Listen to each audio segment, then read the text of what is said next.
যিনি ছিলেন অজামিল, যার অনেক সন্তান। তা অনেক সন্তান বলে এখন নাম কি রাখবে, নাম তো ভুলে যাবে, তাই 1 কড়ি 2 কড়ি 3 কড়ি এইভাবে নাম রেখেছিল।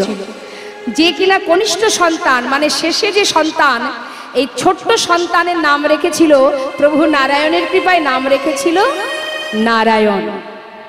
এখন এই যে নারায়ণ নাম রেখেছে, ছোট ছেলের নাম নারায়ণ, কিন্তু ওই অজামিল যিনি ভগবানকে ভালোবাসতেন না মা, কিন্তু শেষের দিনে সারা জীবন ধরে যিনি ভগবানকে ভালোবাসেনি, যখন তার অন্তিম সময় আসে, মৃত্যু শয্যায় ঢলে পড়েছে, ঠিক সেই সময় নিজের পুত্রকে ডেকেছিল। নিজের পুত্রকে এমন ভাবে আত্মনাদ করে ডেকেছিল, নারায়ণকে ডেকেছিল, হে নারায়ণ, নারায়ণ কাছে আয় বাবা। যখনই ডেকেছিল, ওই এক ডাকে বৈকুণ্ঠে নারায়ণের সিংহাসন টলে গিয়েছিল। নিতাই গৌর হরি বল। এক ডাকে নারায়ণের কৃপা পেয়েছিলেন, সারা জীবন ডাকতে হয়নি, এক ডাকে নারায়ণের কৃপা হয়। ভগবানের কাছে তো তারই জোর খাটে। তার জোর খাটে যে শুদ্ধ ভক্ত হয়, সেই একমাত্র জোর খাটাতে পারে বাবা। আর ভগবান এটাই বড় ভালোবাসে। কেউ যদি জোর করে, কেউ যদি তাকে শাসিয়ে মনের কথা তাকে জানায়, ভগবান বেশি খুশি হয়। আপনি সেবা দিচ্ছেন, কিন্তু তার কাছে জোর খাটাতে পারছেন না, অভিমান করা, তার উপরে রাগ দেখানো, জোর খাটানো, এটা তো ভক্তের দ্বারাই সম্ভব হয়। হ্যাঁ, তার একটা প্রমাণ আপনাদের একটু বলি শুনুন। জোর খাটিয়েছিল একমাত্র ছোট্ট একটা ছেলে, যার নাম রঘুনন্দন। 12 বছর বয়স তার। বাবা ছিলেন একটু মানে কবিরাজি করতেন বাবা, বৈদ্য ছিলেন, যার নিবাস শ্রীখণ্ডে, পূর্ব বর্ধমানে শ্রীখণ্ড নিবাসী মুকুন্দ দাস, যার পুত্র হলে এই রঘুনন্দন। 12 বছরের ছেলে মা, দেখুন কিভাবে ভগবানের প্রতি তার জোর খাটানো, কিভাবে খাটিয়েছিল জোর। কি করেছে, এই মুকুন্দ দাস গ্রামের একজন অসুস্থ হওয়ায় তিনি গ্রামের কাজে যাবে, একটু কবিরাজি করতেন কিনা, তা গালে হাত দিয়ে তিনি চিন্তা করছেন যে আমার ঘরে গোপীনাথ সেবা, আবার এদিকে বাইরে অসুস্থ, দুই দিকে আমি একা কোন দিকে যাব, মানুষ তো আমি একা। চিন্তা করতে করতে হঠাৎ ওই 12 বছরের ছেলে বলছে, বাবা তুমি চিন্তা করো না, এক কাজ করো, তুমি চলে যাও গ্রামের কাজে, আর ঘরে গোপীনাথের সেবা আমি দিয়ে দেব। মুকুন্দ দাস তখন জিজ্ঞাসা করছে, হ্যাঁ রে বাবা, তুই কি কোনো মন্ত্র জানিস? ভগবানের সেবা দিতে গেলে অনেক নিয়ম আছে, অনেক মন্ত্র জানতে হয়, নিবেদন মন্ত্র, আচমন মন্ত্র, তুই তো কিছু জানিস না। বাবা তোমার মতো অত মন্ত্রতন্ত্র আমি জানি না, কিন্তু বাবা আমি যদি তাকে ভালোবেসে খাওয়াই, সে কি খাবে না? মুকুন্দ দাস চিন্তা করলেন, সত্যি তো, বেদ বিধানের উপরে আছে ভক্তি। কেউ যদি ভক্তি ভরে সেবা দেয়, তার জন্যে নিয়ম বা কি কাজে লাগবে, মন্ত্রতন্ত্র বা কি কাজে লাগবে? ঠিকই বলেছিস বাবা।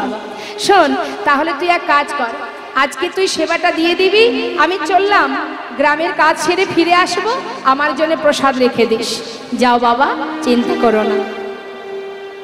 রঘুনন্দন কিন্তু জানে না যে ওই যে বিগ্রহ, গোপীনাথ বিগ্রহ, সে ভগবান, এটা সে জানে না। সে জানে কি, আমি যেমন বাবার সন্তান, ওই গোপীনাথ বাবার সন্তান। তাই সুন্দর করে রন্ধনশালায় গিয়ে রান্না করছে মা। বয়স কত? 12 বছর। এমন সন্তান অনেকেরই ঘরে আছে। কি বা বোঝে সে?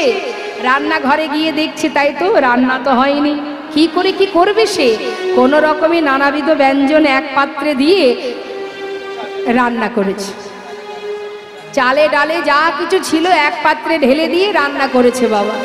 কোনো রকমে রান্না হয়েছে, এবার পাত্রে ঢেলে নিয়ে গুটি গুটি পায়ে সেই থালাটা হাতে নিয়ে মন্দিরে ঢুকেছে।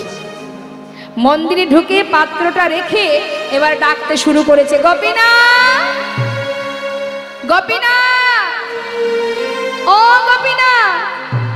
এমন করে দাঁড়িয়ে থেকো না গো, তাড়াতাড়ি এসো, এসে খেয়ে নাও। আজ বাবা ঘরে নেই, আমি রান্না করেছি তোমার জন্য। জানি না ভালো হয়েছে কিনা, যা হোক আজকে একটু কষ্ট করে খেয়ে নাও, কাল বাবা এসে ভালো করে রান্না করে খাও। কত সুন্দর সরলতা সুবুদ্ধি দিয়ে ভগবানকে ডাকছে। গোপীনাথ তো পাথরের মধ্যে শক্ত হয়ে বসে আছে, আর ডেকেই যাচ্ছে গোপীনাথকে, আসছে না। রঘুনন্দন বলছে, গোপীনাথ কি হলো, দিব্যি দাঁড়িয়ে আছো, ডাকছি শুনতে পাচ্ছ না? তাড়াতাড়ি এসো। কেন দাঁড়িয়ে আছো? বাবা ঘরে নেই তাই? আজ বাবা আসেনি তাই? শোনো গোপীনাথ, বাবাকে যে গ্রামের কাজে যেতেই হবে, আজ তো আমি এসেছি। এসো না গোপীনাথ, জীবনে কোনোদিন রান্না করিনি গো, আজই প্রথম করলাম তোমার জন্য, একটু কষ্ট করে খেয়ে নাও, কাল বাবা এসে ভালো করে খাওয়াবে তোমায়। ও গোপীনাথ, দাঁড়িয়ে থেকো না, তাড়াতাড়ি এসো। সে কিন্তু জানেই না যে এটা ভগবান। আহা, সে বারবার ডাকছে তবু আসছে না। আপনারাও তো সেবা দেন ভগবানকে, আসে ভগবান? কেন আসে না মা? আমরা ভালোবাসি চিত্রপট ভেবে, বিগ্রহ ভেবে, পাথরের বিগ্রহ ভেবে, তাই তিনি আসেন না। কিন্তু নিজের জন করে যদি ভালোবাসা যায়, নিশ্চয়ই সে আপনার ডাকে আপনার সামনে এসে দাঁড়াবে। তারই প্রমাণ, বাস্তব প্রমাণ, যেটা আপনারা শ্রীখণ্ডে যদি যান দর্শন করে আসবেন। তারপর কি হলো? বারবার ডাকা সত্ত্বেও আসছে না দেখে এবার রঘুনন্দন বলছে, গোপীনাথ আসবে না তুমি? কি ভেবেছ কি বাবা নেই বলে আসবে না? শোনো, আমি যখন না খাই আমার বাবা আমাকে লাঠি দিয়ে মেরে মেরে খাওয়ায়। তুমি যদি না আসো, দাঁড়াও, ঘর থেকে বাইরে বেরিয়ে খুঁজে খুঁজে একটা লাঠি জোগাড় করেছে, করে মন্দিরে ঢুকে বলছে, গোপীনাথ ভালো চাও চলে এসো, না হলে দেখতে পাচ্ছ কি আছে? দেখতে পাচ্ছ এই লাঠি দিয়ে না আমি মেরে মেরে তোমায় নিয়ে আসবো।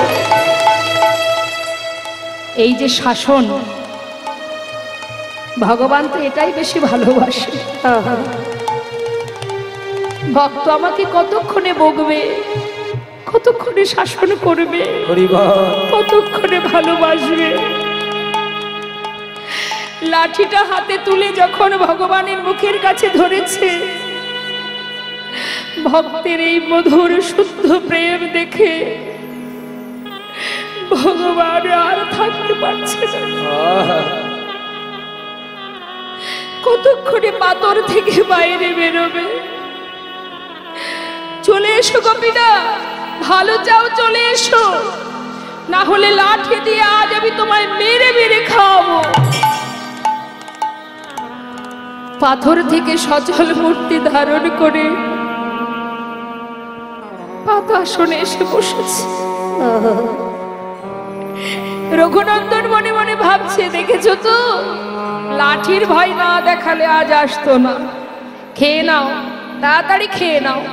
জানো, জানি না কেমন হয়েছে, কষ্ট করে খেয়ে নাও, কাল তুমি ভালো কিছু পাবে, কারণ বাবা তোমাকে কাল খাওয়াবে। এবার যেই না এক মুষ্টি পারস বদনে দিয়েছে বাবা, ভক্তির হাতে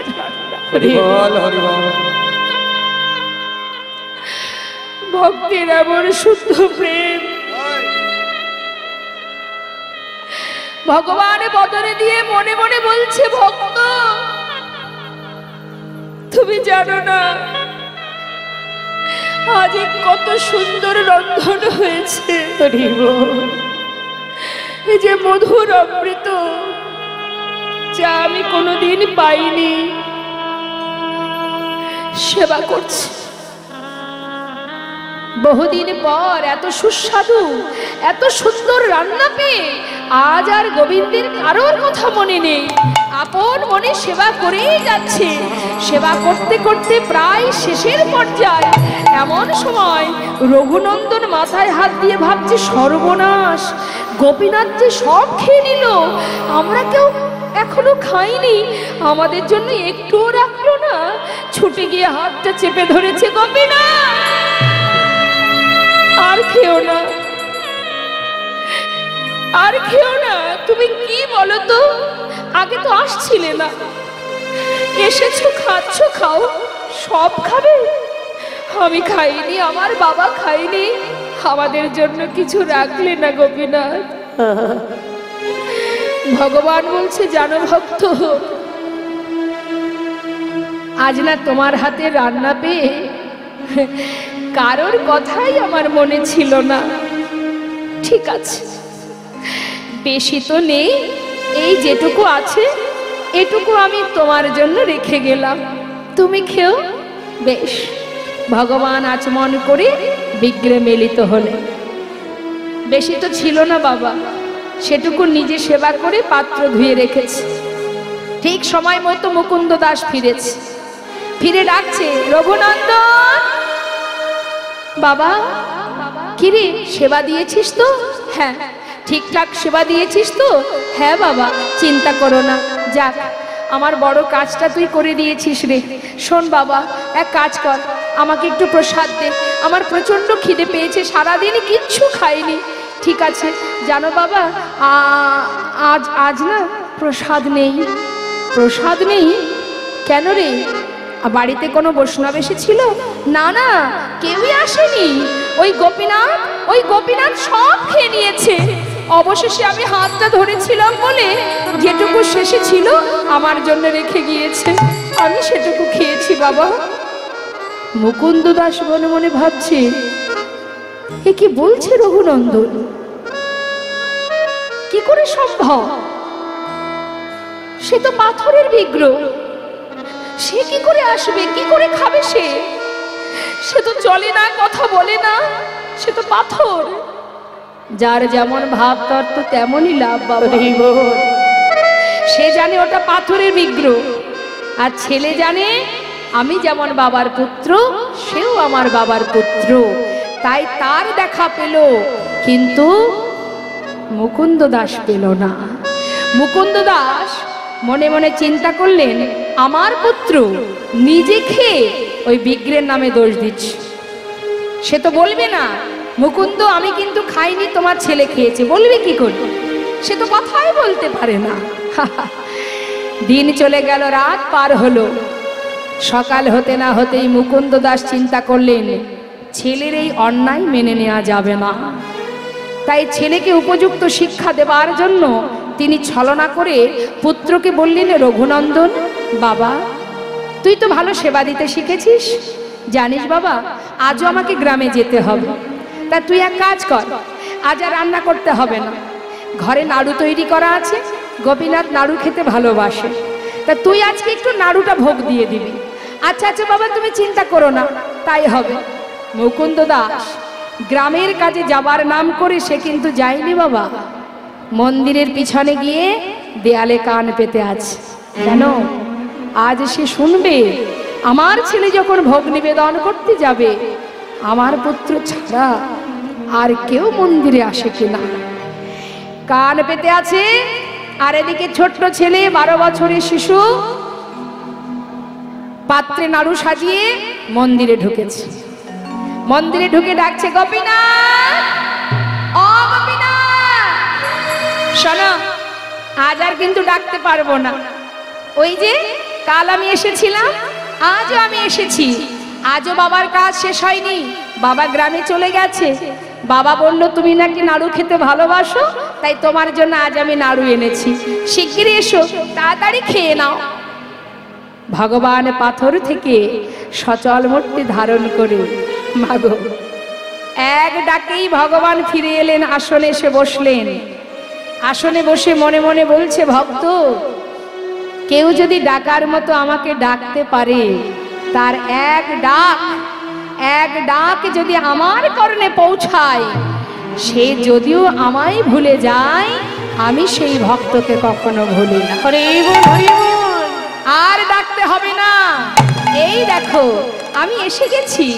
বাবা এসো এসো, বসো। তুমি নাকি নাড়ু খেতে ভালোবাসো, না খেয়ে নাও, আজ আমার বাবা পাঠিয়েছে নাড়ু তোমার জন্য।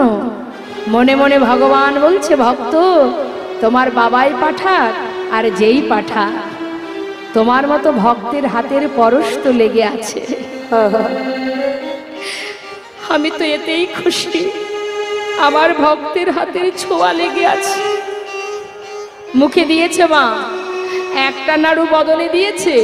পাশে রঘুনন্দন ভাবছে, গোপীনাথ কালকের মতো যদি আজও আমি দাঁড়িয়ে থাকি, তুমি হয়তো কালকের মতো একটু একটু করে সব খেয়ে নেবে।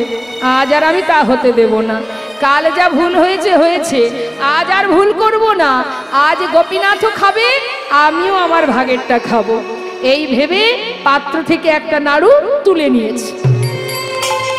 গোপীনাথের পাশে বসে একটা নাড়ু তুলে নিজের মুখে দিয়েছে। বাবা অর্ধেকটা খেয়েছে। যখনই সুস্বাদু হয়েছে, মানে ভালো লেগেছে, স্বাদ লেগেছে, সঙ্গে সঙ্গে আর যে এঁঠো নাড়ুটা, নিজের মুখের যে এঁঠো অর্ধেক নাড়ু, সেটা গোপীনাথের মুখের কাছে ধরে বলছে, গোপীনাথ খেয়ে দেখো, নাও তাড়াতাড়ি নাও, খেয়ে দেখো কত সুস্বাদু, কি সুন্দর হয়েছে, আমার বাবা করেছে, খেয়ে দেখো গোপীনাথ। ভগবান ভক্তের হাতের এঁঠো নাড়ু দেখে চোখের জলে বুক ভাসিয়ে কাঁদছে। আর ভাবছে, ভক্ত এ তোমার কেমন ভালোবাসা। একবার লাঠির ভয় দেখিয়ে আমাকে নিয়ে এলে, একবার নিজের মুখের এঁঠো নাড়ু আমার মুখে তুলে দিচ্ছ। এমন মধুর ভালোবাসা আমি কোথায় পাবো? ভগবান কাঁদছে দেখে রঘুনন্দন বলছে, গোপীনাথ তুমি কাঁদছো? ও আমার এঁঠো নাড়ু দিয়েছি বলে? জানো আমার ভালো লেগেছে তাই তোমায় দিচ্ছিলাম, আর দেব না, আমার ভুল হয়ে গেছে। ভগবান বলছে, না না আমি সেজন্য কাঁদছি না ভক্ত, তোমার ওই নাড়ু যদি আমাকে খাওয়াতে পারো। আমি মনে মনে ভাবছি, আমার হাতের এই প্রসাদী নাড়ুটা আমি কি তোমাকে খাওয়াতে পারি? নিশ্চয়, তাহলে এসো আমি তোমাকে খাওয়াই, তুমি আমাকে খাওয়াও। সঙ্গে সঙ্গে ভগবান তার প্রসাদী নাড়ু ভক্তের বদনে তুলে দিচ্ছে, আর ভক্ত তার এঁঠো নাড়ু ভগবানের বদনে তুলে দিচ্ছে। ভক্ত ভগবানের মধুর মিলন, মধুর গায়, হরি বল, হরি বল। মুকুন্দ দাস মন্দিরের পিছনে দাঁড়িয়ে মনে মনে চিন্তা করছে, না না কে, কার কণ্ঠ শোনা যায়? মন্দিরে আরো একজনের কণ্ঠ শোনা যায়, কে সে? ছুটে এসে মুষ্টাক হাতে দরজা যেই খুলেছে, তার আগেই ভগবান হাতে অর্ধ নাড়ু নিয়ে বিগ্রহে মিলিত হলেন। যার হাতে ছিল বাঁশি, তার হাতে অর্ধ নাড়ু দেখে মুকুন্দ দাস ছুটে গিয়ে সন্তানকে বুকের মধ্যে জড়িয়ে ধরেছে। রঘুনন্দন, এমনই কৃষ্ণ ভক্ত সন্তান আমি পেয়েছি বাবা। এতদিন যাকে সেবা দিয়েছি পাথর মনে করে, তুই তাকে সেবা দিয়েছিস আপন জন ভেবে। তাই তো দেখা পেলি, তুই দেখা পেলি বাবা, আমার ভাগ্যে হলো না। আয়, তোর মতন এমন সন্তানকে কাছে পেয়ে আমি ধন্য। আমার বুকের মাঝে আয় বাবা, তোর মতো সন্তানকে বুকে জড়িয়ে এতদিন যে সেবা আমি করেছি সে যে আমার অযোগ্য, তাই তোর মতো পুত্রকে বুকে নিয়ে আমার অযোগ্য দেহ আমি যোগ্য করি, আমার অযোগ্য দেহ আমি যোগ্য করি, তোর মতো ভক্ত সন্তানে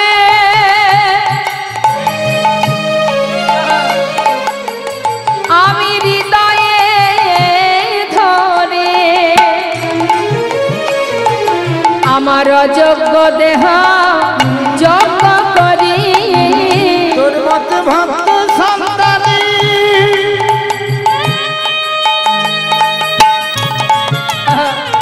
আমি হৃদয়ে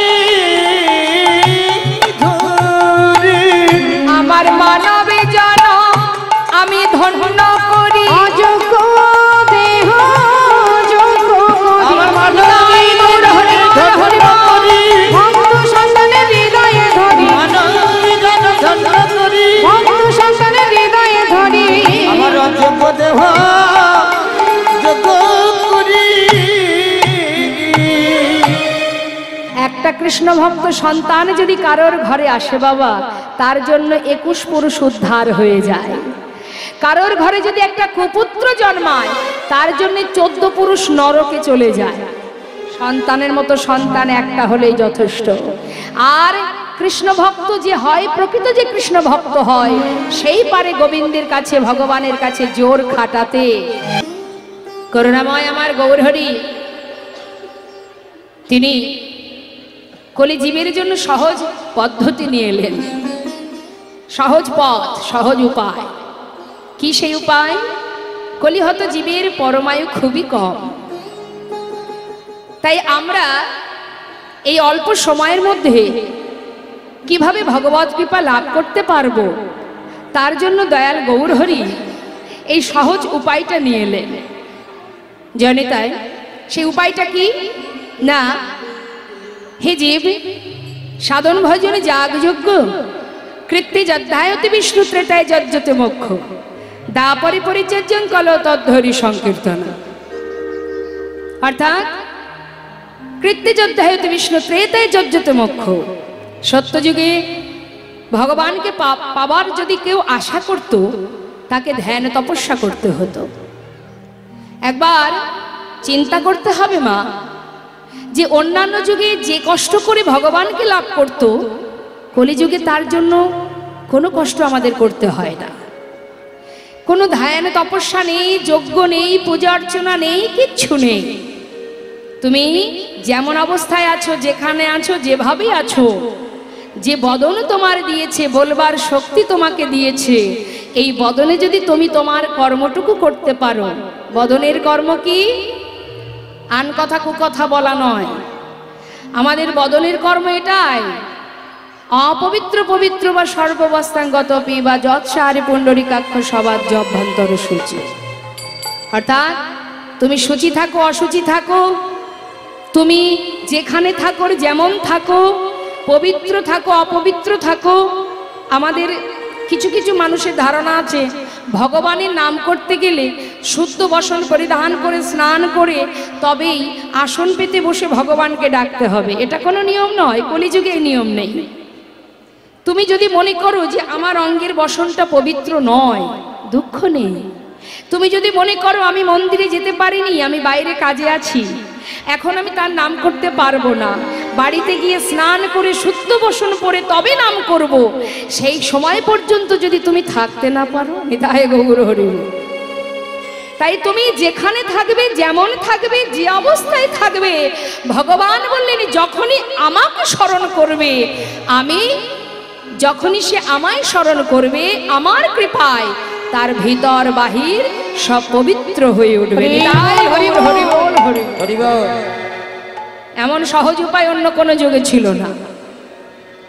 ধ্যান তপস্যা যাগযজ্ঞ পূজা অর্চনা এই ছিল অন্যান্য যুগের কর্ম, কিন্তু কলিযুগে অতি সহজ উপায়। সময় গেলে আর পাবে না। যার হাতে যতটুকু সময় আছে, কৃষ্ণ ভজনের জন্ম পেয়েছ, ভগবানের দেওয়া দুটি হাত পেয়েছ।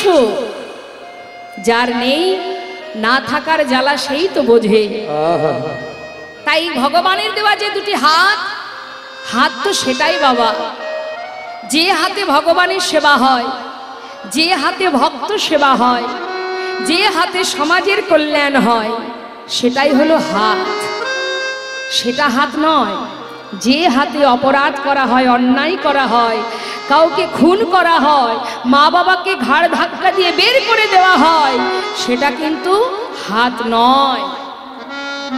কৃষ্ণ সেবার তরে যদি কেউ নিজের দেহকে অর্পণ করতে পারে, সেটাই হলো ভগবানের দেহ। নিতাই গৌর হরি বল।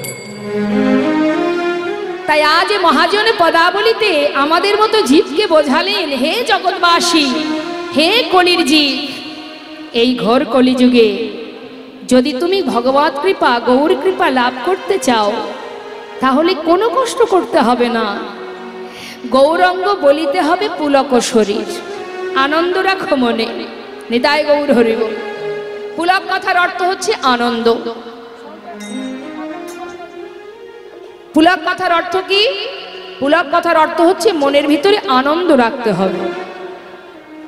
আমি যদি মনের ভিতরে দুঃখ নিয়ে কষ্ট নিয়ে ভগবানের কাছে যাই,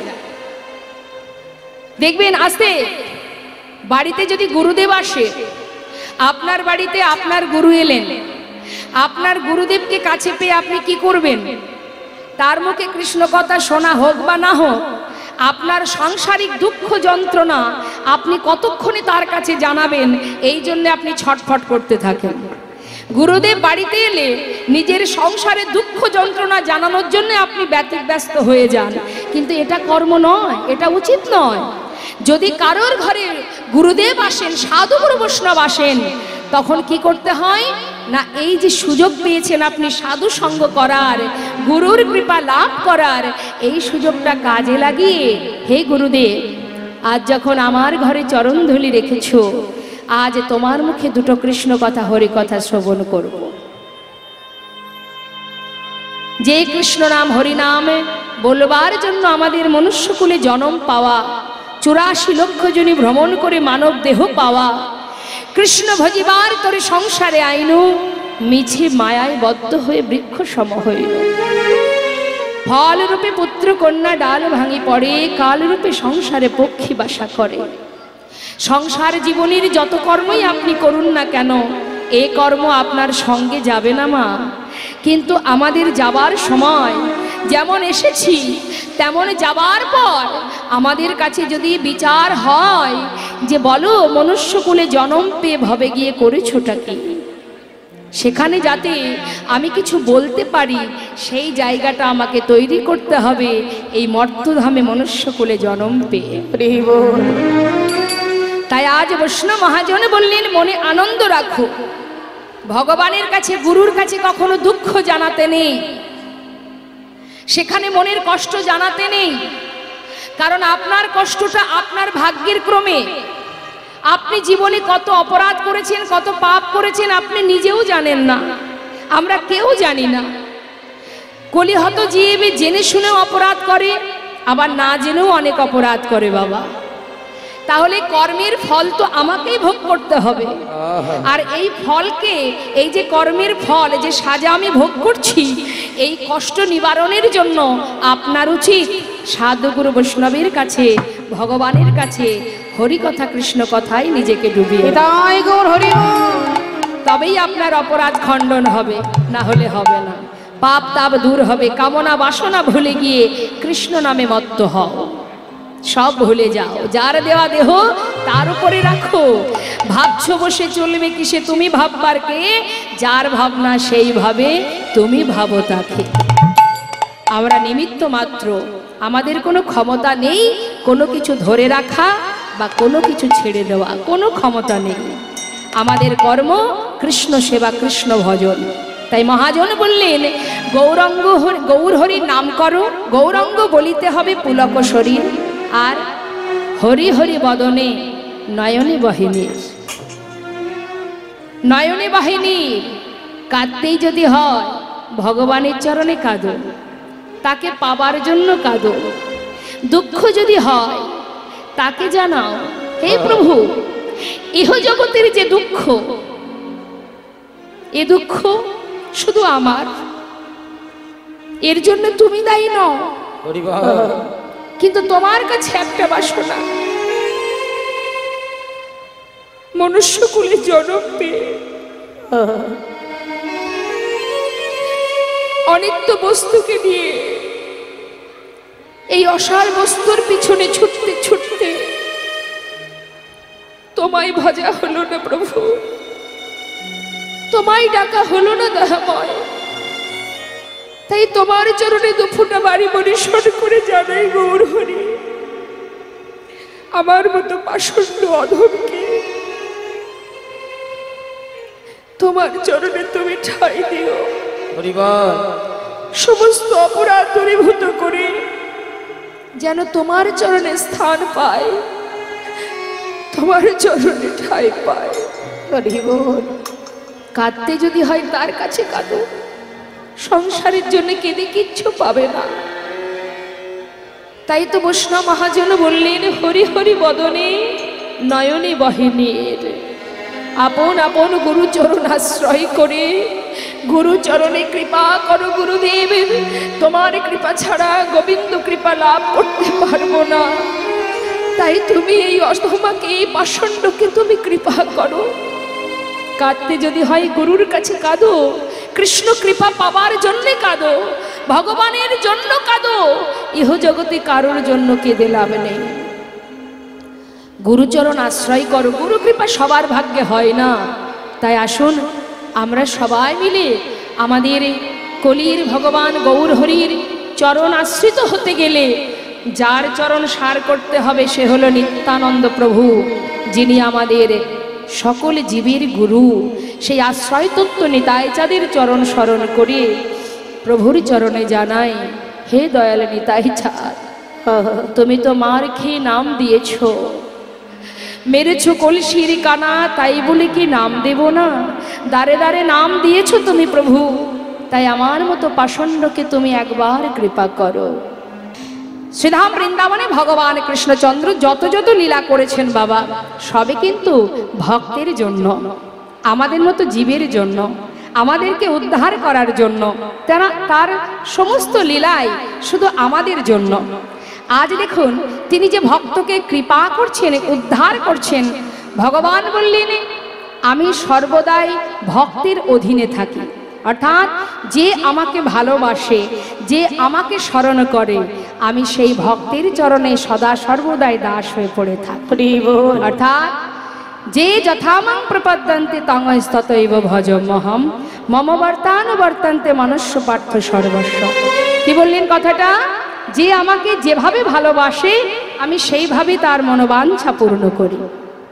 আস্তে কেউ ভালোবাসে বাৎসল্য প্রেমে, বাৎসল্য প্রেমে ভালোবাসে। বাৎসল্য প্রেমে কে ভালোবাসে? মা যশোমতী। তিনি কিন্তু জানে না যে আমার গোপাল ভগবান, পূর্ণ ব্রহ্ম, জানে না।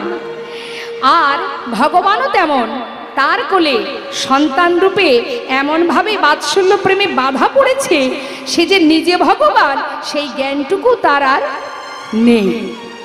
এমনভাবে সখ্য প্রেমে যারা ভালোবাসে সখাগণ, তারাও কিন্তু কানাইকে ভালোবাসে বন্ধুর মতো। গোবিন্দ তেমন তাদের কাছে সখা অর্থাৎ বন্ধু হয়ে আছে। স্বামী রূপে যারা ভালোবাসে, স্বামী রূপে কে ভালোবাসে? মা গোবিন্দকে স্বামী রূপে ভালোবাসে কে? মীরাবাই, যিনি স্বামী রূপে গোবিন্দকে ভালোবাসতেন। ঠিক তেমন গোবিন্দ তার কাছে স্বামী রূপে দর্শন দিতেন। অর্থাৎ বাঞ্ছাকল্পতরু ভগবান, তাকে যে যেমন করে ডাকবে তেমন ভাবেই তিনি বাঞ্ছা পূর্ণ করবে। আবার কেউ যদি তাকে প্রভু ভেবে নিজেকে দাস মনে করে, ভগবান নিজের চরণতলে ভক্তকে রাখেন না, ভক্তকে মাথায় করে নিজে ভক্ত চরণে দাস হয়ে পড়ে থাকেন। তাই গৌর হরি বল। তাই আজ যে ভক্তের কথা আমরা শ্রবণ করব, এই যে লালা, এর ঘটনাটা আমরা একটু জানবো। মা, সে কিন্তু আমাদেরই মতো একজন জীব, সাধারণ জীব। আজ কিভাবে গোবিন্দের চরণ লাভ করলো, কিভাবে তার কৃপা পেল, দেখুন ভক্ত কাকে বলে আমরা লীলা থেকে জানব। এবং ত্যাগী যে শ্রেষ্ঠ সেটা প্রমাণ দিলেন এই লালা বাবু। তিনি মুর্শিদাবাদ জেলায়, মুর্শিদাবাদ ডিস্ট্রিক্ট, বেশি দূরে নয়, আমাদের সকলেরই জানা। সেই মুর্শিদাবাদের কান্দির যিনি জমিদার ছিলেন গঙ্গা গোবিন্দ সিংহ, তার আরেকটি ভাই ছিল যার নাম রাধা গোবিন্দ সিংহ। কিন্তু ভাইয়ের কোনো পুত্র ছিল না, সন্তানই ছিল না। গঙ্গা গোবিন্দ সিংহের একটি পুত্র সন্তান ছিল, যার নাম ছিল কৃষ্ণচন্দ্র সিংহ। এই কৃষ্ণচন্দ্র, প্রাণ কৃষ্ণ সিংহ, এই প্রাণ কৃষ্ণ সিংহের পুত্রের নাম কৃষ্ণচন্দ্র সিংহ। অর্থাৎ যার নাম কৃষ্ণচন্দ্র সিংহ মানে প্রাণ কৃষ্ণের পুত্র, ঠাকুর দাদা মানে গঙ্গা গোবিন্দ সিংহ ভালোবেসে ওই কৃষ্ণচন্দ্র সিংহের নাম দিয়েছিলেন লালা। ছেলে আমার একটু একটু করে বড় হচ্ছে, মস্ত বড় জমিদার প্রাণ কৃষ্ণ সিংহ। দেখতে দেখতে ছেলের বয়স হলো 12 বছর। হরি বল। 12 বছর যখন তার বয়স, একদিন তিনি ওই জমিদারের কাচারি বারান্দায় বসে আছে। হঠাৎ তারই পিতার এই জমিদারি সদর যে দরজা, সদর দরজার সামনে একজন কন্যাদায়গ্রস্ত ব্রাহ্মণ, তিনি এসেছেন কিছু সাহায্যের জন্য। এবার যতবার সেই ব্রাহ্মণ ওই দাড়ির কাছে হাত বাড়িয়ে সাহায্য চাইছেন, দাড়ি ততবার তাকে ধাক্কা দিয়ে তাড়িয়ে দিচ্ছে। এবার ছোট্ট ছেলে 12 বছরের লালা, সে কাচারি বারান্দায় বসে বসে দাড়ির এই কাজ দেখে জিজ্ঞাসা করছে, দাড়ি, ও দাড়ি, তুমি বারবার ওই ব্রাহ্মণকে তাড়িয়ে দিচ্ছ কেন? কি হয়েছে? উনি কি বলছেন? বাবু, উনি এসেছেন কিছু সাহায্যের জন্য, কন্যাদায়গ্রস্ত উনি। কিন্তু বাবু, আপনার পিতার এই জমিদারির আদেশ আছে। কি আদেশ? যে আমার এই জমিদারি মহল থেকে কোনোদিন কিছু কাউকে সাহায্য করা যাবে না। তাই আমি ওনাকে বারবার তাড়িয়ে দিচ্ছি, কিছুতেই শুনছে না। লালা বলে উঠলেন, তবে শোনো, তুমি যাও ভেতরে গিয়ে আমার পিতাকে বলো, আমার আদেশ এই ব্রাহ্মণকে যেন 1000 টাকা দান করে দেয়। সঙ্গে সঙ্গে দ্বারের যে দাড়ি, সদর দরজার যে দাড়ি, ভিতরে গিয়ে প্রাণকৃষ্ণ সিংহকে বললেন, বাবু, আপনার ছেলের আদেশ, দ্বারে দাঁড়িয়ে আছে একজন ব্রাহ্মণ কিছু সাহায্য নেবে বলে। আপনার ছেলে আদেশ করেছে আপনি 1000 টাকা ওই ব্রাহ্মণকে দান করুন। সঙ্গে সঙ্গে প্রাণকৃষ্ণ সিংহ রেগে ক্রোধে বলে উঠলেন, দাড়ি, এত বড় স্পর্ধা আমার পুত্রের, দুধের বালক, মাত্র 12 বছর বয়স, সে আমাকে আদেশ করে? শোনো, 1000 টাকা দান করে দাও, আর আমার পুত্রকে গিয়ে বলো যতদিন নিজে রোজগার না করবে, দান করবার ইচ্ছা যেন প্রকাশ না করে। দাড়ি 1000 টাকা ব্রাহ্মণকে দিয়ে লালাকে বললেন, বাবু, আপনার পিতার সম্পদ দান করবার ইচ্ছা আপনার কোনোদিনই প্রকাশ করতে নিষেধ, প্রকাশ করতেও পারবেন না, কারণ আপনি নিজে রোজগার করেন না। যখন আপনি নিজে রোজগার করেন না, পিতার সম্পদ দান করার অধিকার আপনার নেই। ছোট্ট 12 বছরের ছেলে লালা বলে উঠলেন, বেশ, যার এত ধন ঐশ্বর্য আছে, যার এত বিষয় সম্পদের মালিক হয়ে বসে আছে, যে এই জাগতিক জগতের যা কিছু আছে সবই তো অসার, সবই অনিত্য। আজ সেখান থেকে এক মুষ্টি 1000 টাকা একটা ব্রাহ্মণকে দিতে পারছে না, এমন ছোট বোন তার, আর তারই সন্তান আমি। না না, বেশ, সোনাদারি, আমার পিতাকে গিয়ে বলো যতদিন আমি নিজে রোজগার করতে না শিখব, আমি কোনোদিন তার সম্পদের 1 কোনাও কাউকে দান করব না। বারণ করে এসো, বলে এসো, কোনোদিন আমি ইচ্ছা প্রকাশও করব না। মনের ভিতরে তার কষ্ট হলো, দুঃখ বেদনা হলো। হেমন পিতার পুত্র আমি, যার এমন মনের পরিচয়, 1000 টাকা একজন কন্যাদায়গ্রস্ত ব্রাহ্মণকে দিতে পারে না। আমি তার সন্তান, আমি এখানে আর থাকবো না, এই বিষয় সম্পদের মধ্যে আমি আর থাকবো না। সর্বস্ব ছেড়ে ওই 12 বছরের ছেলে লালা সেই সময় মা মুর্শিদাবাদ ত্যাগ করে বর্ধমানে একটা ফেরেস্তাদারে 20 টাকা বেতনে নিজে রোজগার করতে আরম্ভ করলেন। ছেলে যত বড় হয়, এদিকে বাবা দেখতে দেখতে বৃদ্ধ হতে থাকে। এত প্রজাবর্গ আছে, প্রতিদিন কাউকে না কাউকে পাঠিয়ে দেয় ছেলেকে ফিরিয়ে আনার জন্য, কিন্তু লালার মনের জেদ, আমি কোনোদিন এমন পিতার মুখ দেখব না, যার এমন মনের পরিচয়, তার বদল আমি দর্শন করব না, এটা আমার প্রতিজ্ঞা। সে আর ফিরে আসেনি বাবা। আর এদিকে প্রাণকৃষ্ণ সিংহ দেখতে দেখতে যখন শয্যাশায়ী হলেন, আর চলতে পারছে না, শেষের বেলা সন্তানের বদন দেখার বাসনা, সেটাও পূরণ হলো না। শয্যায় শুয়ে শুয়ে কাঁদে আর প্রভুকে জানায়, দয়াময়, এমন কর্ম করেছি আমি, যাবার সময় আমার বলতে যা কিছু আছে সবই তো সন্তানের, কিন্তু সেই সন্তানের বদন একটিবারও দেখতে পেলাম না। হে প্রভু, তোমার চরণে জানিয়ে রাখি, আমার পুত্রের আমি ছাড়া আর কেহ নাই, তাই আমার সন্তানকে আমি তোমার চরণে সঁপে দিলাম প্রভু। তুমি তাকে দেখো, ও ছাড়া যে আমার আর কেউ ছিল না। ওকে দেখবে কে? ওকে রক্ষা করবে কে? রক্ষা করো হে তুমি হে ভগবান, এ জগতে সবই কিছু তোমারই তো দান। বলো এ জগতে সবই কিছু তোমারই দান। রক্ষা করো হে তুমি ভগবান,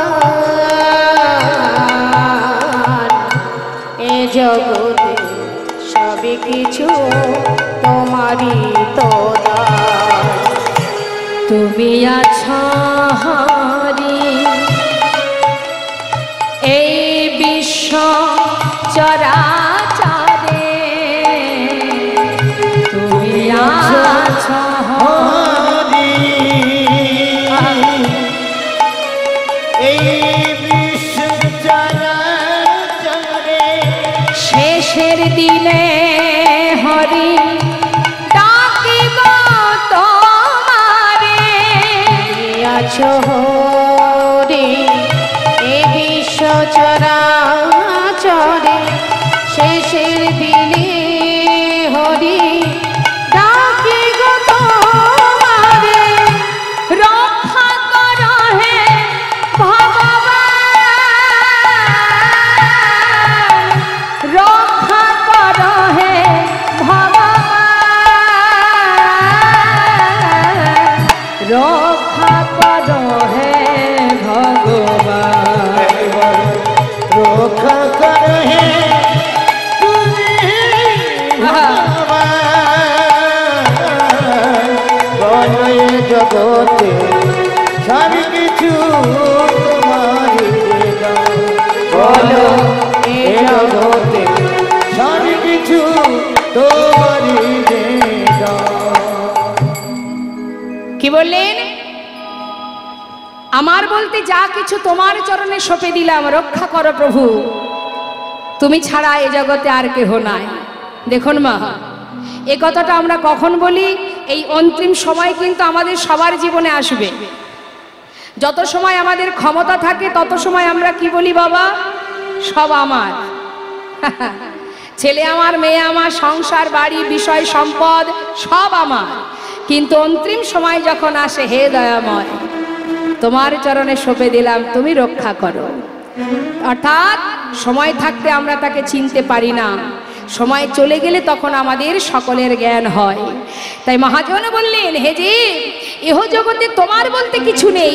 এই জ্ঞান যখন তোমার মধ্যে আসবে, তুমি কর্ম করো, অর্থ উপার্জন করো, সংসারের যা কিছু দায়িত্ব পালন করো, কিন্তু সব কিছুর আগে যদি গোবিন্দকে বুকের মধ্যে বসিয়ে নিয়ে, নিজের হৃদয় মাঝে বসিয়ে যদি তার চরণে সঁপে দিয়ে তবেই তুমি কর্ম করতে পারো, সেই কর্মেই সঠিক কর্ম। সংসারে কর্ম করো, কিন্তু তাকে সাথে করে নিয়ে করো। যা করবে তার চরণে সঁপে দাও। হে প্রভু, সবই তোমার, সংসার তোমার, মালিক তুমি, আমি মাত্র নিমিত্ত, আর কিছু নয়। এই জ্ঞানটা আমাদের তখন আসে, কখন? যখন আমাদের গোনাদিন ফুরিয়ে যায়। আজ লালারও সেই একই অবস্থা। যে কিনা 1000 টাকা একজন কন্যাদায়গ্রস্ত ব্রাহ্মণকে দিতে পারছিলেন না, আজ তিনি সর্বস্ব ভগবানের চরণে সঁপে দিয়ে প্রাণ ত্যাগ করলেন। হরি বল। এবার সমস্ত রাজ্যের প্রজাবর্গরা লালার কাছে গিয়ে বললেন, বাবু, আপনার পিতার প্রতি আপনার এত অভিমান, এত ক্ষোভ, যার প্রতি এত অভিমান সে তো চলে গেছে, আর তো সে নেই। এবার অন্তত ফিরে চলুন, না হলে ওই জমিদারি কে রক্ষা করবে? সবার অনুরোধে পুনরায় ফিরে এলেন লালা। ফিরে আসবার পর সমস্ত হিসাব নিকাশ বুঝিয়ে দিল। এবার লালা মনের সুখে সমস্ত জমিদারি দায় দায়িত্ব পালন করতে শুরু করলেন। কিন্তু মাগো, এইভাবে দিন যেতে যেতে ছেলের যখন উপযুক্ত বিবাহের বয়স হলো, সবাই মিলে সুকন্যার সন্ধান করে লালার শুভ বিবাহ দিলেন। হরি বল। বিবাহ তো হলো। বিবাহের পর স্ত্রীকে নিয়ে ঘরে এলো, সবাই মিলে একবার উলুধ্বনি, হরি বল হরি বল।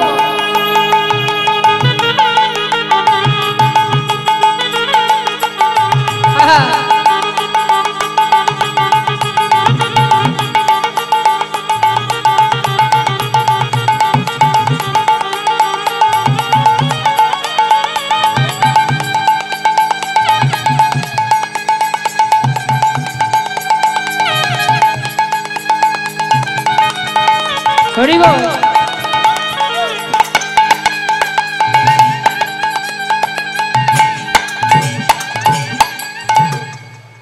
শুভ বিবাহ সম্পূর্ণ হলো। স্ত্রীকে নিয়ে ঘরে আসার পর সুখে স্বাচ্ছন্দ্যে দিন কেটে যায়। স্ত্রীর নাম কাত্যায়নী। এত আনন্দ মা, দেখতে দেখতে কয়েক বছরের মধ্যে তার একটি পুত্র সন্তান হলো। ছেলের নাম রাখলেন ভগবানের নামে। কি নাম রাখলেন? নারায়ণ। নারায়ণ। আচ্ছা, আপনারাও তো ঘরের ছেলে মেয়েদের নাম রাখেন, কি নাম রাখেন? এখনকার নামগুলো কি বলুন তো, দেখবেন ওই সিরিয়ালে সিনেমায় যে নামগুলো আছে খুঁজে খুঁজে ওইগুলোই রাখে। ওই দেবজিৎ, প্রসেনজিৎ, চিরঞ্জিত। আগেকার সময় নাম রাখতেন ভগবানের নামে। এখন যদি বলা হয় বলে ওসব চলবে না, পুরানো হয়ে গেছে, ব্যাকডেটেড।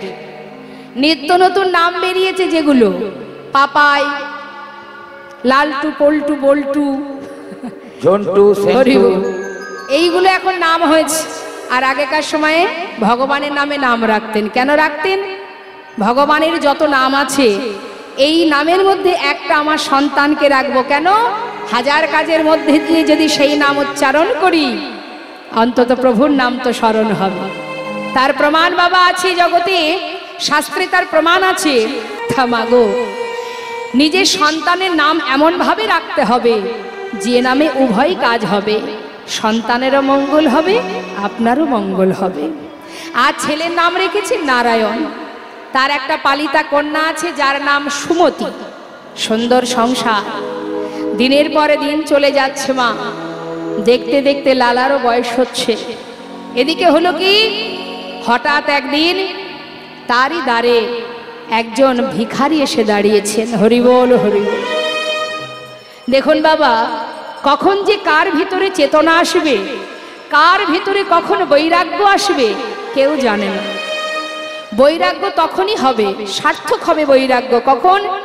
আপনি যদি সংসার জীবনের কামনা বাসনা নিয়ে, মনে করুন আপনার লোভ আছে, লালসা আছে, আপনার কামনা বাসনা আছে, কিন্তু তথাপিও আপনি বৈরাগ্য পালন করছেন, আপনি ভগবানের সেবা কর্ম করছেন, কিন্তু আপনার ভিতরে যদি লোভ লালসা থাকে তাহলে সেই বৈরাগ্যতা বৃথা হয়ে যাবে, কোনো লাভ নেই।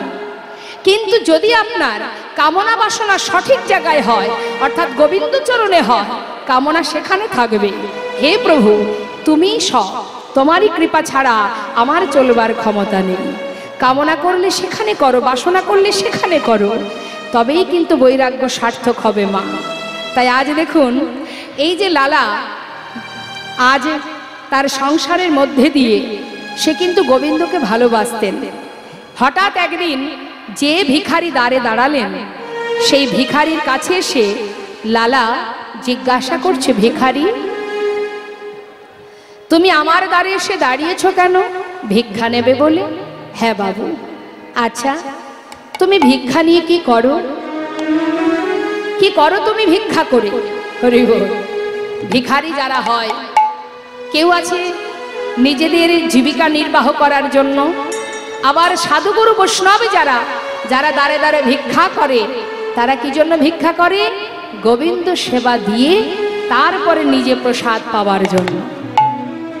তাই আজ ভিখারি বলছে, বাবু আমি কেন ভিক্ষা করি জানো?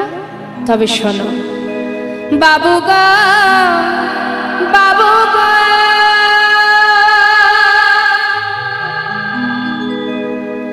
বাবু গো, বাবু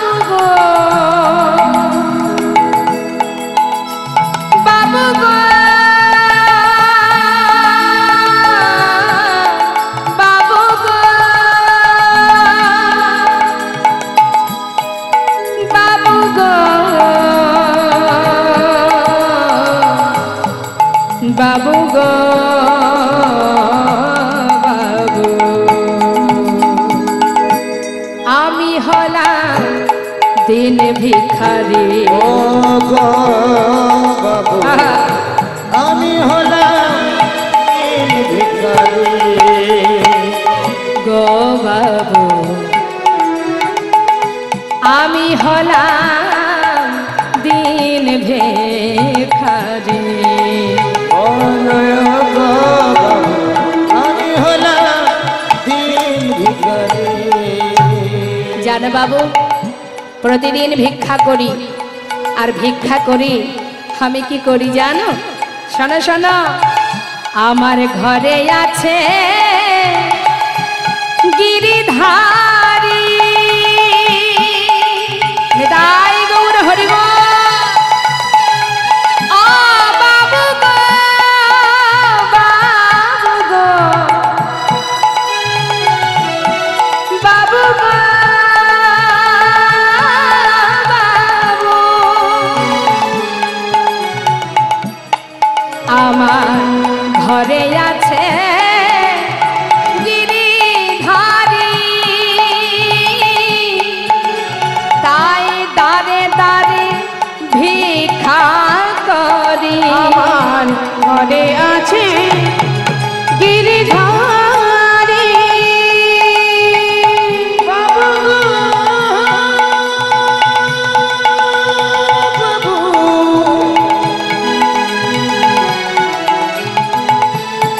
বাবু গো, বাবু। ঘরে আছে গিরিধারী, তাই দাঁড়ে দাঁড়ে ভিক্ষা করি। তারে সেবা দিয়ে পাই গো প্রসাদ। তারে সেবা দিয়ে পাই গো প্রসাদ। তারে সেবা দিয়ে পাই গো প্রসাদ। তারে সেবা দিয়ে পাই গো প্রসাদ। ও বাবু, এই তো আমার রীতি, আমি হলাম দিন ভিখারি। নিতাই গৌর হরি আমি বল। হলাম দিন ভিখারি। ও গো বাবু আমি হলাম দিন ভিখারি। কি বললেন মা? লালা বাবু। নিতাই গৌর হরি বল, হরি বল, হরি বল। তো মা, আমরা লীলা কথা শ্রবণ করি, সেটা পারমার্থিক লীলা। ভগবান যত যত লীলা করেছেন, কিন্তু যে ভক্তের কথা আমরা শ্রবণ করব, এই যে মুর্শিদাবাদ ডিস্ট্রিক্ট, এখান থেকে তো বেশি দূর নয়, আমাদের কাছেই, যিনি কলির জীব, সেই মুর্শিদাবাদ জেলার পরম ভক্ত, শুদ্ধ ভক্ত, যিনি ছিলেন মস্ত বড় জমিদার বাবা। ধন ঐশ্বর্যে পরিপূর্ণ এমন এমন জীব আছে যারা সব ত্যাগ করে, ত্যাগই হচ্ছে বড় ধর্ম। ত্যাগ না করলে কখনো পরমার্থিক এই অমৃত অর্থাৎ পরমেশ্বর ভগবান ভগবত কৃপা লাভ হয় না। তাই সব কিছুর মধ্যে, সব কিছুর ঊর্ধ্বে হলো ত্যাগ। ত্যাগই হচ্ছে শ্রেষ্ঠ ধর্ম। তাই সর্বস্ব ত্যাগ করে চলে গেছে শুধুমাত্র লালা নয়, এমন ভক্ত অনেকেই আছে, যেমন ষড় গোস্বামী, জয়রূপ সনাতন ভট্ট রঘুনাথ, শ্রীজীব গোপাল ভট্ট দাস রঘুনাথ, এই যে ষড় গোস্বামী, তারা আমার আপনার মতো সাধারণ জীব ছিল না। তারা অর্থশালী ছিলেন, ধন ঐশ্বর্য পরিপূর্ণ ছিল, মস্ত বড় বড় জমিদার ছিলেন তারা। কিন্তু তারা সার অসার এই মর্ম বুঝেছেন বলেই এই পার্থিব জগতের সর্বস্ব ত্যাগ করে, ত্যাগ ধর্মকে অবলম্বন করে তারা ভগবত কৃপা লাভ করেছেন। সেই জন্যই আমাদের ভক্তের কথা শ্রবণ করতে হয়। আর ভক্তের কথা শ্রবণ করলে কি হয়? আমরাও ভগবানকে ভালোবাসি, কিন্তু আমাদের ভালোবাসার মধ্যে কোনো ভুল আছে কিনা, আমাদের ভালোবাসার মধ্যে কোনো ফাঁক আছে কিনা, সেটা আমরা জানতে পারবো। তো আসুন, সময় নষ্ট না করে আমরা চলে যাব সেই অপূর্ব লীলার সাধনে, সেই ভক্ত আর ভগবানের মেলন, লালা বাবু জগৎ শেঠের মধুর গোবিন্দের সঙ্গে মধুর মিলন। হরে কবে নিতাই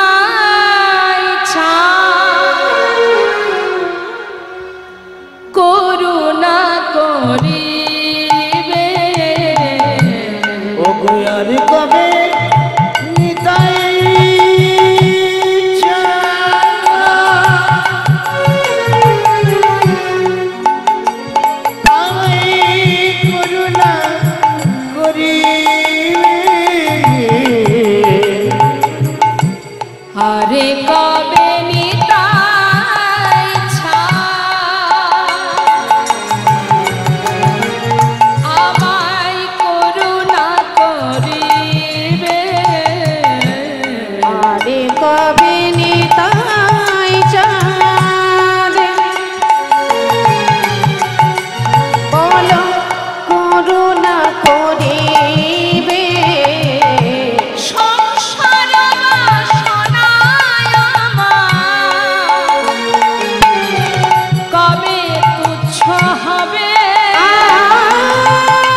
ছাড়িয়া কবে শুদ্ধ হবে মন। এই বিষয় ছাড়িয়া কবে আমার শুদ্ধ হবে এই মন। বিষয় ছাড়িয়া কবে শুদ্ধ হবে মন। বিষয় ছাড়িয়া কবে আমার শুদ্ধ হবে এই মন। আস্তে কথাটা কি বললেন মা? হে দয়াল নিতাই চাঁদ, সংসার জীবনের বিষয় বিষণল থেকে কবে আমার এই মনটা শুদ্ধ হবে, কবে তোমার কৃপায় আমি গৌর চরণ লাভ করতে পারবো। এইভাবে যদি ভগবানের কাছে কাঁদা যায়, ভগবান কি বললেন? ভগবান বললেন একটা সোনাকে যদি আগুনে দেওয়া হয়, সোনার ভেতরে যত নোংরা আছে আগুনের তাপে সেটা পরিষ্কার হয়ে সে পরিপূর্ণ শুদ্ধ হয়ে যায়। ঠিক তেমন তুমি কলিজীবের কামন্ধ জ্ঞানন্ধ জীব, এই কলিযুগের জ্ঞান যে জ্ঞান অন্ধ আমরা মায়ার বালিশ মাথায় দিয়ে এই মোহঘুমি ঘুমিয়ে আছি মা। আমাদের এই ত্রিতাব জ্বালা, এই কামনা বাসনা আসক্তি সব দূরীভূত হবে তখনই যখনই কৃষ্ণ প্রেমে, কৃষ্ণ নামের, কৃষ্ণ বরিশনের প্রেম বরিশনে যখন তুমি নিজেকে ডোবাতে পারবে, তোমার সমস্ত নোংরা দূরীভূত হয়ে তুমি পরিপূর্ণ শুদ্ধ হয়ে ভগবান কৃপা লাভ করবে। হরিবোল হরিবোল। তাই আজ ভক্ত ভগবানের চরণে জানাচ্ছে, হে দয়াল নিতাই চাঁদ, হে প্রভু আরে কবে নিতাই চাঁদ করুণা করিবে। আর কবে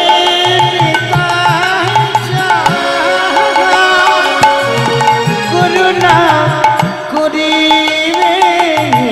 কবে সংসার বাসনায় আমার কবে তুচ্ছ হবে, সংসার বাসনায় আমার কবে তুচ্ছ হবে। বিষয় ছাড়িয়া কবে শুদ্ধ হবে মন। বিষয় ছাড়িয়া কবে শুদ্ধ হবে এই মন। কবে যাব মধুর বৃন্দাবন।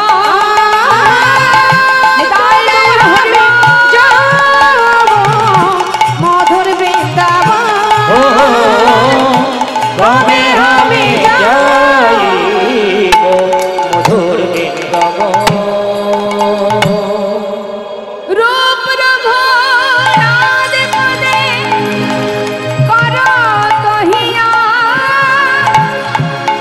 সেবার অভিলাষ মাগে ঠাকুর নরোত্তম দাস।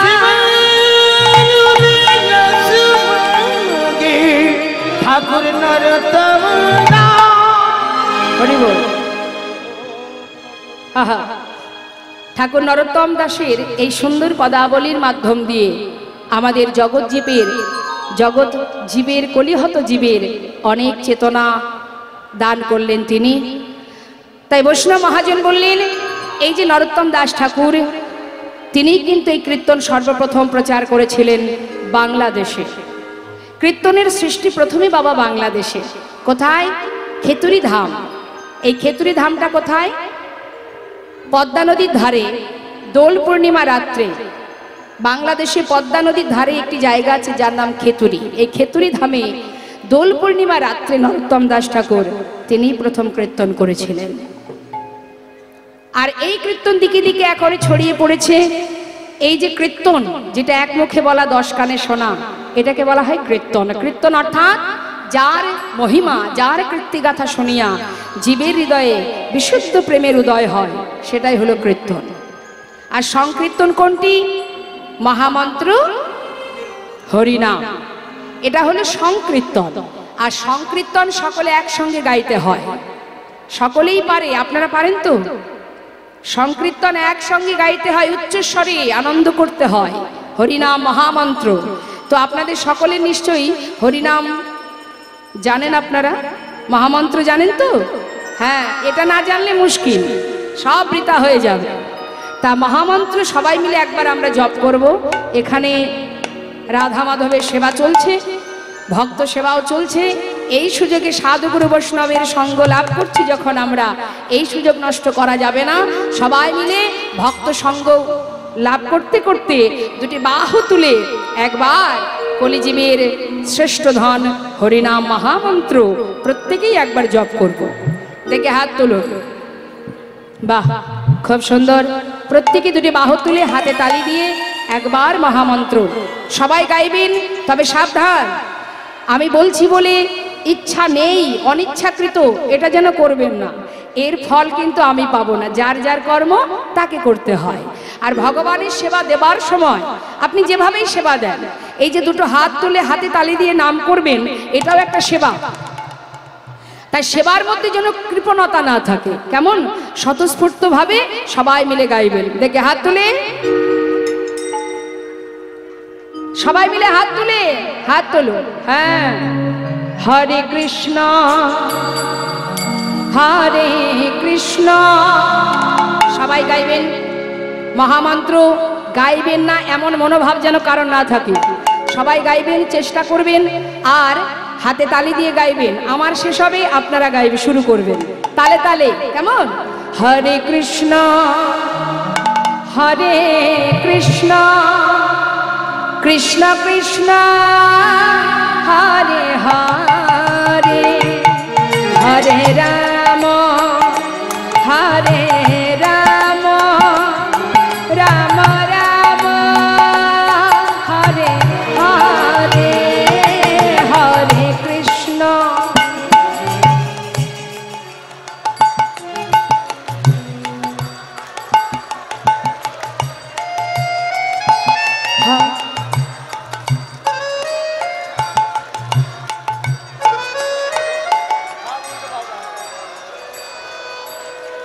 আছে এই মেদিনীপুর ডিস্ট্রিক্টের ভক্তরা, আমার দৃঢ় বিশ্বাস এই মেদিনীপুর ডিস্ট্রিক্টের ভক্তরা তারা তালে ছন্দে সুরে সুন্দর নাম করতে পারে। এটা আমার আজকের অভিজ্ঞতা নয়, বহু বছর ধরে দেখে আসছি। কিন্তু এখানে এই যে অমিলটা, এটা আমার ভালো লাগছে না। আমি চাই সবাই মিলে এক ছন্দে এক তালে প্রাণ ভরে, ভগবান বড় সুর ভালোবাসেন বাবা। মহাপ্রভু তিনি সুর খুব পছন্দ করেন। তাই সুরেলা কণ্ঠ দিয়ে প্রেম সে প্রভুর চরণ স্মরণ করে নাম করবেন। আমি বলে দিচ্ছি, আপনারা চেষ্টা করুন। শুনুন আবার কি বলছে। হরে কৃষ্ণ হরে কৃষ্ণ কৃষ্ণ কৃষ্ণ হরে হরে, হরে রাম হরে রাম, রাম রাম হরে হরে, হরে কৃষ্ণ হরে কৃষ্ণ।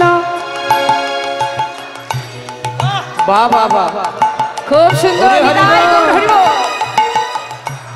বাবা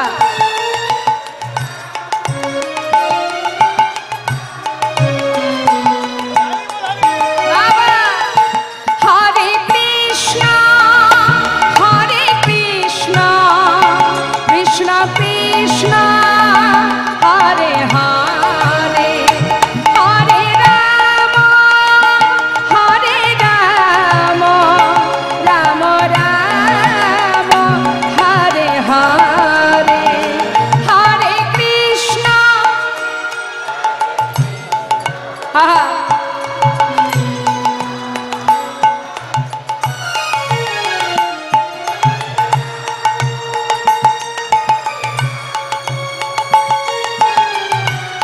নিতাই গৌর হরি বল। হরে কৃষ্ণ হরে কৃষ্ণ কৃষ্ণ কৃষ্ণ হরে হরে, হরে রাম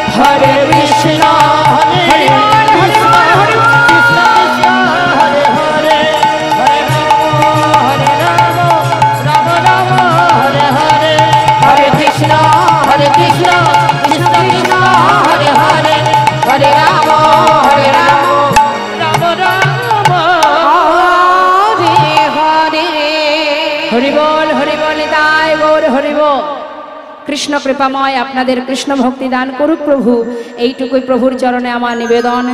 অপূর্ব সুন্দরী মহতি হরিবাসরে এমন মধুর হরিনাম, আহা খুবই ভালো, খুব সুন্দর গাইলেন, হরিনাম করলেন। এইভাবে প্রভুর নাম করতে হবে, মনের থেকে গাইতে হবে, অন্তর থেকে গাইতে হবে, তবেই ঠিক হবে। যখনই আপনি গোবিন্দের দিকে এক পা বাড়াবেন বাবা, ভগবান আপনার দিকে 100 পা এগিয়ে আসবে। তাই একটু এগোতে হবে মা, এক জনমে না হয়, জনম জনম। শাস্ত্রে বললেন পুনঃ পুনঃ ঘষণে সুগন্ধি চন্দন, পুনঃ পুনঃ পোড়াইলে উজ্জ্বল কাঞ্চন।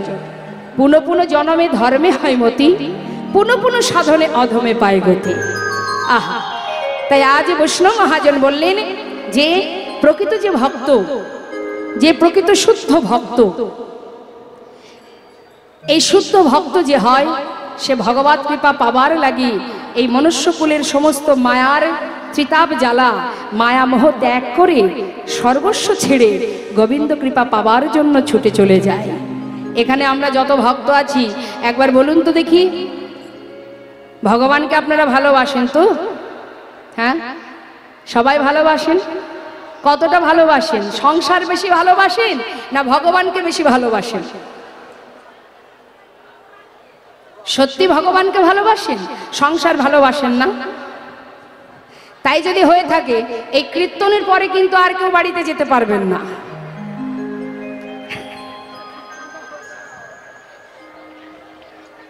যাবেন না তো? যারা যারা ভগবানকে ভালোবাসেন তারা কিন্তু আর কেউ বাড়িতে যাবেন না যদি সংসার ভালো নাই বাসেন। যারা সংসার ভালোবাসে তারা সংসারে ফিরে যাবে, আর যারা ভগবানকে বেশি ভালোবাসে তারা সংসারে ফিরতে পারবে না। কারণ এটা প্রমাণ স্বরূপ আমি বলছি, যারা সংসার ভালোবাসে না তারা কিন্তু সংসার ছেড়ে বৃন্দাবনে চলে গেছে। যে লীলা আজ আমরা শ্রবণ করব, লালা বাবু জগৎ শেঠ, এই যে সরগোস্বামী, নামাচার্য শিলা ঠাকুর, হরিদাস, যারা সব ফেলে প্রভুকে ভালোবাসে বলে সব ত্যাগ করে প্রভুর সংসারে, গোবিন্দের সংসারে চলে গেছে। আর আমরা সংসার ভালোবাসি বলেই ভগবানের থেকে বেশি ভালোবাসি সংসার। আসলে আমরা বোকা তো, সেই জন্য এই জন্য সংসারটা আমরা বেশি ভালোবাসি। আর সংসার ভালোবাসি বলেই আমরা সংসারে এখনো পর্যন্ত এই মায়ার সংসারে বিচিত্র নাট্যমঞ্চে আমরা এখনো যাত্রা করে চলেছি। কাতবকান্তা কস্তে পুত্র সংসারায় বতিব বিচিত্র নলিনেই জলগত তারালাং তদ্বদতি সচেতন। সংসার জীবনটা বিচিত্র নাট্যমঞ্চ মা, এটা একটা নাট্যমঞ্চ বাবা। কখনো আপনি কারোর পুত্র ছিলেন, একটা অভিনয় করেছেন, যখন বিবাহ করলেন তখন কারোর স্বামী হলেন, এই একটা যাত্রার অভিনয় চলছে। কখনো কারোর বাবা হলেন, চলছে অভিনয়। দেখতে দেখতে যাত্রা শেষ, আমাদের আপন ঘরে ফিরে যেতে হবে। যাব আমরা, কিন্তু সময় থাকতে যেতে পারছি না। সময় কখন? আমাদের ভগবানকে স্মরণ করার সময় কখন? শিশুকালে কৃষ্ণ ভজে, কৃষ্ণ ভজনের উপযুক্ত সময় শিশুকালে। কিন্তু আমরা ভগবানের কাছে পৌঁছাবো কখন? ওই যে বাবা, বৃদ্ধকালে কৃষ্ণ ভজে জমের তরাসে। যখন আমাদের বার্ধক্য জন্ম হবে, মানে আমরা চলতে পারবো না, ছেলে মেয়ের হাতে আঘাত পাবো, কষ্ট পাবো, দুঃখ পাবো, যাদের জন্য কৃষ্ণ বলার সময় পাইনি তারা যখন আঘাত দেবে, সেই সময় হে গোবিন্দ, হে কৃষ্ণ কৃপা করো বলে কাঁদবো। আর কাঁদবো কেন? জমের ভয়ে, জমেরও তরাসে, জম বোধহয় এই নিয়ে চলে গেল, তখন আমরা ভগবানকে ডাকবো। সময় গেলে আর হবে না। তুলবি যদি ছানা মাখল সকাল সকালে তোল, শিশুকালে কৃষ্ণ ভজন, বৃদ্ধতে ভজনেতে বাধাই গণ্ডগোল। যা করতে হয় সময় থাকতে করতে হয়। এই জগতে প্রত্যেকটা জিনিসেরই উপযুক্ত সময় আছে, ভজনেরও উপযুক্ত সময় আছে। সময় গেলে আর ভজন হবে না মা। লালন ফকির সেই জন্য বলে গেলেন, ওরে জীব, সময় গেলে সাধন হবে না, যা করবি সময় থাকতে করো। তাই আজ আসুন, এত সুন্দর গৌর কথার মধ্যে দিয়ে গৌরচন্দ্রিকাকে বিশ্রাম রাখলাম। এবার আমরা যাব লীলা কথা আস্বাদনে, তার আগে যাব মধুময় বৃন্দাবনে। কারণ আজকে যেহেতু গোবিন্দের সঙ্গে লালা জগৎ শেঠের মিলন হবে, তাই বৃন্দাবন লীলায় যাবার আগে আমরা সবাই মিলে একবার বৃন্দাবনের রাজাকে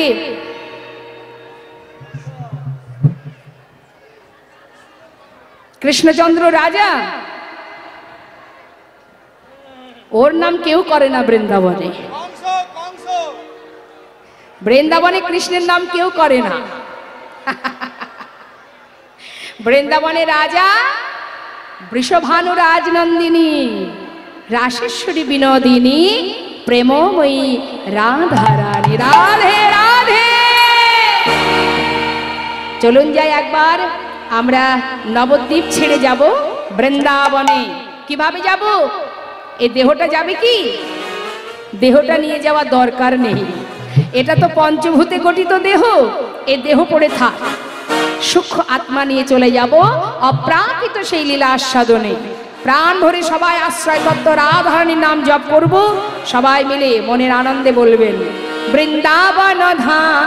আচ্ছা,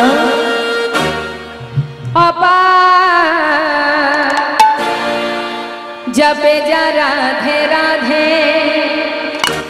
সবাই মিলে আনন্দে একবার হাতে তালি দিয়ে, হ্যাঁ, রাধে রাধে।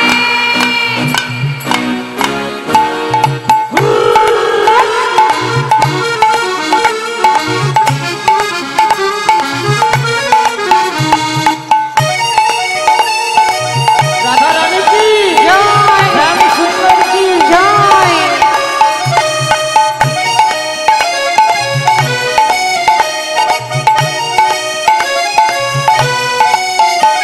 বৃন্দাবন ধাম, বৃন্দাবন ধাম, অপার জপে যা রাধে রাধে। বৃন্দাবন ধাম, বৃন্দাবন ধাম, অপার জপে যা রাধে রাধে। জপে যা রাধে রাধে, ভজে যা রাধে রাধে। জপে যা রাধে রাধে, ভজে যা রাধে রাধে। রাধে আলি বেলি, আচ্ছা। রাধে আলি বেলি सरकार ও জপে যা রাধে রাধে। রাধে। রাধা अलबेली, राधा अलबेली, सरकार जपे जा राधे राधे।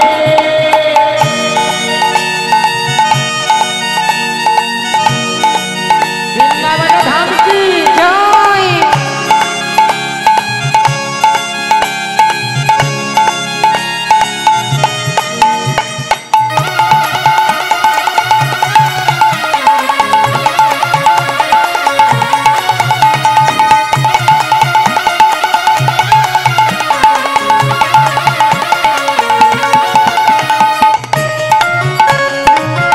राधा रानी की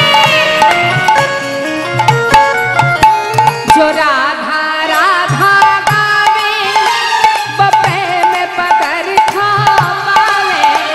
जो राधा राधा गाए, जो प्रेम पकड़ को पाए। কৃষ্ণ প্রেম পেতে গেলে রাধা চরণ আশ্রয় করতে হবে।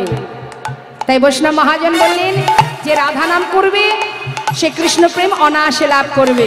এমনকি তার সমস্ত বাধাকে অতিক্রম করে রাধারানী গোবিন্দ চরণে তাকে সমর্পণ করবে। जो राधा राधा गावे, वो प्रेम पकड़ खा पावे। जो राधा राधा गाए, जो प्रेम पकड़ को पाए। को है जाए, को है जाए बेड़ा ओ पार। जपे जा राधे राधे। बप हो जाए, बप हो जाए तेरा पार जपे जा राधे राधे।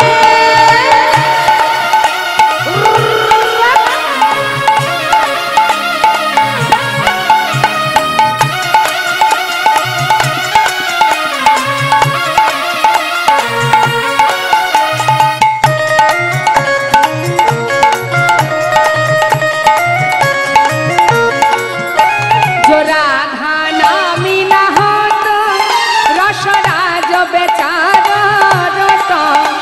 जो राधा नाम न हो तो रसराज विचार तो। দেখুন আশ্রয় তত্ত্ব রাধারানীর কেমন কৃষ্ণ ভজন ছিল মা। রাধারানী বৃন্দাবনে না এলে গোবিন্দও কিন্তু আসতেন না। মহাজন বলে শোনো, নাহি হত কৃষ্ণ অবতার, রাধে রাধে রাধে नहीं हो तू कृष्ण अवतार चुपे जा राधे राधे বৃন্দাবন ধাম अपार जपे जा राधे राधे ओ भजे राधे राधे जपे जा राधे राधे चुपे जा राधे राधे। দেখি সবাই মিলে একবার আমাদের রাধারানী জয় হয়ে যাক, বলিয়ে রাধারানী কি। একটুখানি জড়তা আছে, আরেকটু হবে। হ্যাঁ, বৃন্দাবন ধাম কি। 12 আনা হয়ে গেছে, আর 4 আনা বাকি। এবার নিশ্চয়ই যার যতটুকু কণ্ঠে সুর আছে উচ্চস্বরে সবাই মিলে বাক্যে বিহারী লাল কি। আহা, হরি বল রাধেশ্বম রাধেশ্বম। সুধাম বৃন্দাবন, কে কে গেছেন বৃন্দাবনে দেখি একটু হাত তুলে দেখান। আর মাঝে মাঝে যে হাতগুলো ওঠেনি, যাওয়া হয়নি, হায় সব হয়ে গেল, ভুল ভুল। এটাই তো বৃন্দাবন। তাহলে হাত তুললেন না যে। হরি বল, এটাই বৃন্দাবন, যেখানে হয় মধুর কৃষ্ণ নাম হরি নাম, যেখানে কৃষ্ণ কথা হরি কথা হয়, সেখানে কারা আসে? আসে যত গৌর কৃষ্ণ প্রিয় ভক্তগণ। সেই ভক্তের যদি হয় এক মন, এই হচ্ছে জায়গা। এক মন হতে হবে, 2 মন হলে হবে না। হ্যাঁ, কৃষ্ণ প্রেমে, কৃষ্ণ ধ্যানে, কৃষ্ণ চিন্তায় মনটাকে রাখতে হবে। মন যদি অর্ধেক এই দিকে থাকে আর অর্ধেক বাড়ি থাকে, তাহলে হবে না। যদি হয় এক মন, না হয় আনমন, সেটাই মধুর বৃন্দাবন। তাই গৌর হরি বল। তাহলে এলাম আমরা মধুময় সুধাম বৃন্দাবনে ভগবত কৃপা লাভের জন্য। যা রাধেশ্যাম লীলা পরিবেশনে ভুল ত্রুটি হবে, হওয়াটাই স্বাভাবিক, কারণ অপ্রাকৃত লীলা। আমরা হলাম সাধারণ জীব, তার কথা, তার মহিমা বর্ণনা করবার শক্তি সামর্থ্য আমাদের নেই। তথাপিও আপনাদের আশীর্বাদ যদি আমার মাথায় থাকে, যতটুকু গোবিন্দের কৃপা আছে, অবশ্যই আপনাদের সম্মুখে আমি ব্যক্ত করব। নিতাই গৌর হরি বল। চলে যাব আমরা আস্বাদনের লীলা, যে আস্বাদন করব, তার আগে আমরা একটু গৌরচন্দ্রিকা শ্রবণ করব একটা পদের মধ্যে দিয়ে। তা চলুন যাই, আমরা গৌরচন্দ্রিকা আস্বাদন করি। চলে যাব নবদ্বীপ ধামে। সবাই মিলে একবার 2টি বাহু তুলে নিতাই গৌর জয় ধ্বনি, নিতাই গৌর হরি বল হরি বল हरि बोल।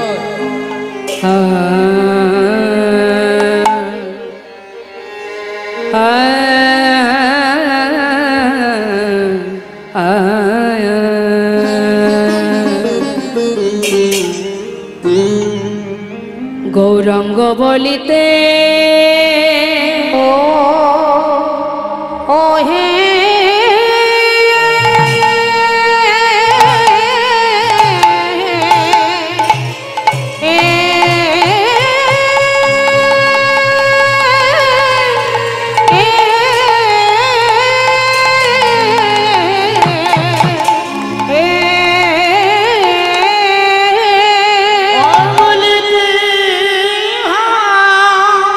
দেখো দেখো যাই রে ভাবে,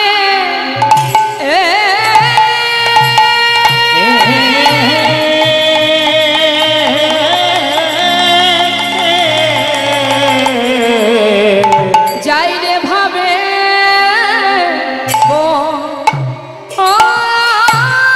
আলি হারি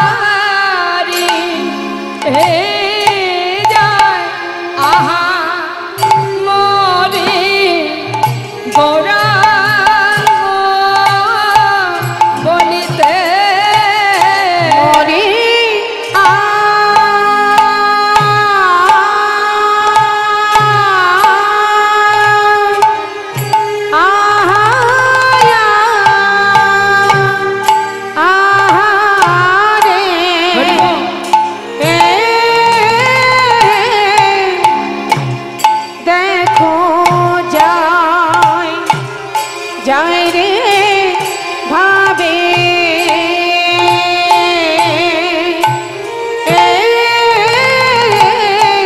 যাই রে ভাবে বলি যাই আহামরি গৌরাঙ্গ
পদাবলিতে বৈষ্ণব বললেন, হে কলিহত জীব, এই ঘোর কলিযুগে